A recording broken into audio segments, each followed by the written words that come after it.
Hello student, मैं आपका दोस्त अंकित इंडियन पॉलिटिक्स क्लास में आपका स्वागत करता हूं स्टूडेंट। तो हम फंडामेंटल राइट्स पढ़ रहे थे। लास्ट हमने आर्टिकल 22 तक क्लासेस खत्म कर चुके हैं।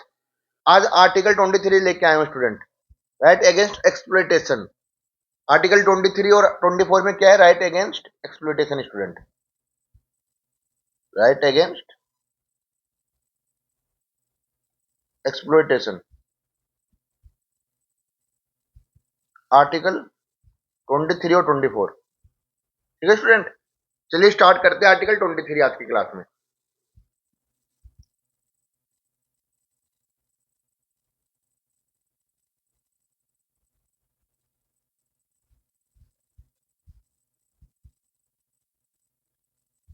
तो स्टूडेंट, मैंने जैसे कि आपको बताया, राइट अगेंस्ट एक्सप्लॉयटेशन आर्टिकल 23 24 से डील करता है। राइट अगेंस्ट एक्सप्लॉयटेशन, एक्सप्लॉयटेशन मतलब आर्टिकल 23 क्या बोलता है student? Prohibition in of traffic in human being, beggar and force labour. अब ये एक टर्म का मतलब समझिए। प्रोहिबिशन मतलब प्रतिबंध लगाना, कि वो अलाउ नहीं करता अपना कॉन्स्टिट्यूशन उस चीजों को। अब किस चीज को अलाउ नहीं करता है? एक तो ट्रैफिक इन ह्यूमन बीइंग का, बेगार और फोर्स्ड लेबर का। भी क्या चीज होती है स्टूडेंट, ये समझिए, इनका टर्म्स मतलब समझिए आप। Traffic in human being, buying and selling of human being, जो लोगों को बेचा जाता है, खरीदा जाता है, वो बिल्कुल भी अलाउ नहीं है, वो इलीगल है। बाइंग और सेलिंग ऑफ ह्यूमन बीइंग, समझ गए? दूसरा प्रोस्टिट्यूशन रैकेट, जो प्रोस्टिट्यूशन रैकेट चलता है वो भी अलाउ नहीं है बिल्कुल भी। इसलिए आप देखो कई जगह पे रेड वगैरह पड़ती है, पुलिस वगैरह रेड करती है। ह्यूमन ट्रैफिकिंग समझ गए, बाई सेलिंग की बात हो रही है यहाँ पे, ह्यूमन ट्रैफिकिंग।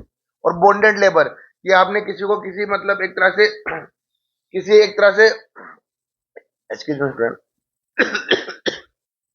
बॉन्डेड लेबर मतलब जबरदस्ती आप किसी से काम करवा रहे हैं।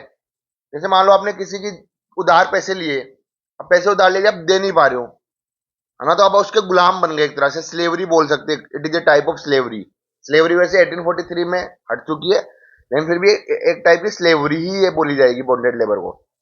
समझ में आया स्टूडेंट? चलिए नेक्स्ट, बेकार। बेकार वैसे बोलते, बेकार मतलब भिखारी होता है स्टूडेंट। क्या होता है? भिखारी। तो फोर्स लेबर विदाउट पेमेंट, जो बिना पेमेंट के जबरदस्ती किसी से काम करवा रहे हैं, उसको बोलते हैं बेकार। तो वो अलाउ नहीं है बिल्कुल भी। आप किसी को बिना पेमेंट दिए हुए काम नहीं करवा सकते हो, वो भी एक्सप्लॉयटेशन के अंदर आएगा। आर्टिकल 23 उस पर लगेगा और सुप्रीम कोर्ट में आप जा सकते हो उसके लिए डायरेक्टली। Next, force labour. अब फोर्स लेबर क्या होता है? कि आप किसी से काम करवा रहे हो, है ना, उसका काम अच्छा है, जितनी वैल्यू उसके अकॉर्डिंग आप उसको पैसा कम दे रहे हो, लेस देन मिनिमम वेज, मतलब जितना उसका काम है, जितना पैसा उसको मिलना चाहिए उससे कम दे रहे हो, तो उसको बोलते हैं फोर्स लेबर। जबरदस्ती एक तरह से काम करवाया जा रहा है। अब वो कोई भी रीजन हो सकता है, उसकी मजबूरी है या कुछ भी उसको करना पड़ रहा है काम, लेकिन गवर्नमेंट की जिम्मेदारी है कि उसको प्रॉपर, इसलिए मिनिमम वेज एक्ट का कानून भी बनाया हुआ है गवर्नमेंट ने। तो लेस देन मिनिमम वेज का क्या होता है? Force labour. समझ में स्टूडेंट? अब कोर ऑब्जेक्टिव क्या है? एक तो ह्यूमन डिग्निटी को प्रोटेक्ट करना है, एक्सप्लोइटेशन को हटाना है, और सोशल जस्टिस लेके आना है। पॉलिटिकल इकोनॉमिक जस्टिस देगा, सोशल जस्टिस भी तो जरूरी है स्टूडेंट। उसीलिए रिजर्वेशन वगैरह सब चल रही है सोशल जस्टिस के लिए। समझ में स्टूडेंट? नेक्स्ट देखिए स्टूडेंट, कुछ कानून बता रहा हूं मैं आपको, जो आर्टिकल 23 के लिए काफी इंपॉर्टेंट है। आर्टिकल 23 के 2 में क्या दिया हुआ है? तो इमोरल ट्रैफिक प्रिवेंशन एक्ट बना हुआ है। जो मैंने बताया ना, ट्रैफिकिंग होती है, प्रोस्टिट्यूशन रैकेट चलते हैं, उनके खिलाफ वो अलाउ नहीं है। 1956 में बनाता है। दूसरा मैंने अभी बताया मिनिमम वेजेस एक्ट है, कि जितना भी काम करेगा, जैसे मजदूरी मजदूरी लेता है तो उसकी इतनी तो होनी चाहिए, उससे कम आप दे नहीं सकते हो। ज्यादा दो ठीक है, लेकिन कम उससे दे नहीं सकते हो।